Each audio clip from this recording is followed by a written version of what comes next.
We're hearing there is a possibility the U.S. could meet Mexico and Canada somewhere in the middle. Some Maryland consumers are giving their reaction to the tariffs and the economy.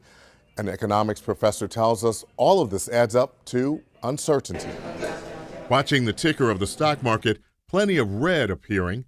Massive drops in trading as tariffs against Canada and Mexico go into effect. And with prices rising for food and other goods, concern about the U.S. economy is growing. I think the economy is out of control, and egg prices especially, and the tariffs.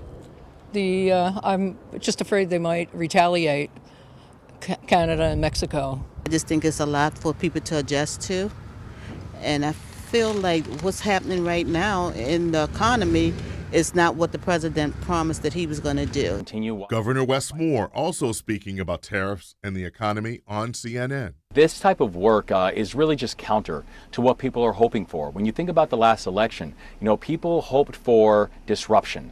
What they're getting is destruction. Tony Millen says tariffs are good. There's been a lot of good, positive use of tariffs.